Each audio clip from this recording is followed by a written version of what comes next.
Inzamam Rashid, thank you for that. So, Michael, precarious may even be an understatement. So let's say, I don't know, maybe this is the best case scenario. J.D. Vance actually gets on the plane and goes, and then the Iranians say, OK, we'll get on the plane and go. But if that is indeed the timeline where the president has said, then we stop dropping bombs, how do you get anything done in a matter of hours? Well, your reporter just said that Israel might start kicking things off again with respect to Iran, but they don't have to do that. Hezbollah is now launching rockets into Israel, so Israel could start the war again in Lebanon. I mean, there's any number of ways this thing goes sideways. It takes, 14 hours from D.C. to Pakistan, and the ceasefire is set to expire at different times, according to the Pakistanis and the Americans.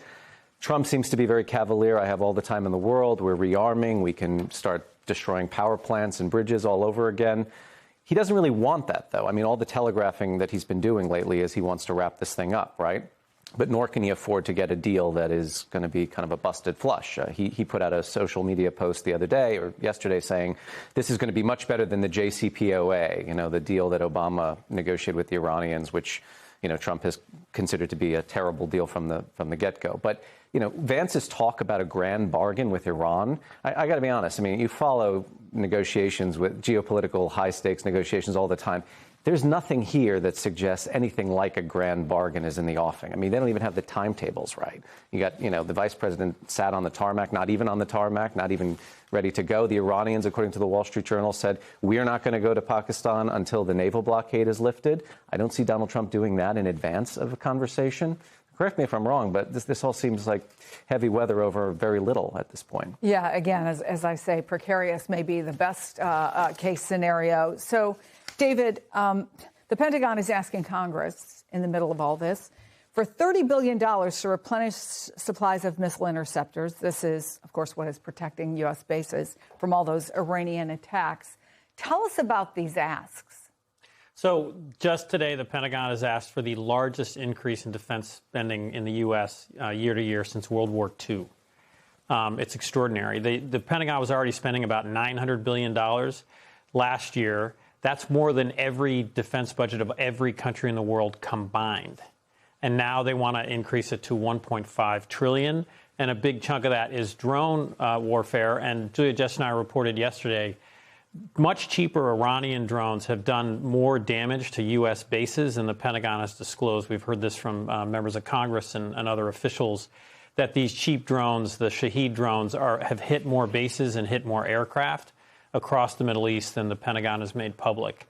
So they're asking for a huge amount of money, and at the same time, they're not disclosing how much. There'll be a separate supplemental request for the Iran war, and the amount of damage done by these cheap Iranian drones is bigger than they've publicly disclosed. But it's a suggestion that our stockpiles are dangerously depleted, and is that a message we want to be sending to the other guys? No, it isn't. But it's, again, this high-tech American approach to war where we spend a huge amount of money, millions of dollars on one Patriot interceptor missile, where Ukraine has figured this out, and Russia and Iran, these Shahed drones, which are worth, I think, $20,000, $30,000 each. They're a much more cheaper, effective way to wage modern warfare. So in the meantime, Michael, Iran's parliamentary speaker has been saying that Iran has been preparing, and I'm quoting here, to reveal new cards on the battlefield. Do we have any sense of what cards they have yet to play? No. I mean, they could do attacks against tankers using limpet bombs or machine gun fire, drone attacks. Their militias, remember, one of the operational objectives of this war, eliminate Iran's ability to finance and arm their terrorist proxies all over the world. Wall Street Journal also reported today, Saudi Arabia, 1,000 drone strikes have been coming not from Iran, but guess where? From Iraq, right? I mean, the Iranians have spent a decade plus, 2 decades really, constructing this consortium of Shia militia groups that are beholden to the IRGC. Some of them we ended up enabling during Operation Inherent Resolve to go after ISIS because these guys were heavy lifting on the battlefield against ISIS. So Iran has the ability to project power. We have not achieved that operational objective in this war. And as I mentioned, Hezbollah is already launching rockets. To the Iranians, they want to fight a multi-pronged conflict in multiple different theaters, right? So Lebanon is one place. Iraq is another place. They want to obviously hit the GCC countries because they've been doing that since the start of this thing. When they say new cards, I think it's really just old cards being kind of put back on the table again. Well, there's something else old that I think is worth mentioning as we think about maybe these talks might actually happen. Yeah. Iran's president says there is deep historical mistrust between Iran and the U.S. We heard the Trump administration officials making clear, well, the feeling is mutual. So that's another level. How do you go in to negotiations this intense and presumably, unless something changes, on some sort of timeline when the two sides don't trust each other pretty much at all? Right. And I mean, they've been saying we want to deal with J.D. Vance because they see him as the guy who is anti-war, the most anti-war in this administration. They don't want to deal with Donald Trump. He's erratic. He has a militaristic bent. They're not sure what he's going to do. I mean, he says, depending on the day of the week, 18 different things, all of them contradicting, one another. So I think for the Iranians, it's not just a matter of, almost 50 years of mistrust, dealing with the so-called great Satan. It's this guy. We have no sense of consistency or clarity as what he wants, right?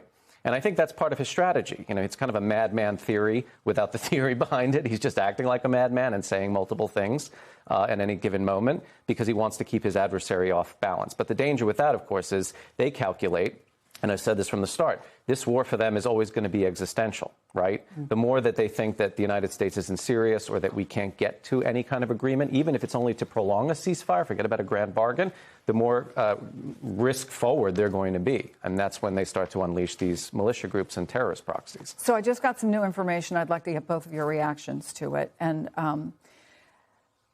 Vance is participating in additional policy meetings at the White House today. He has yet to leave for Islamabad, as we said, for the second round of peace talks, instead participating again. Additional policy meetings at the White House. A White House official has confirmed to MS Now.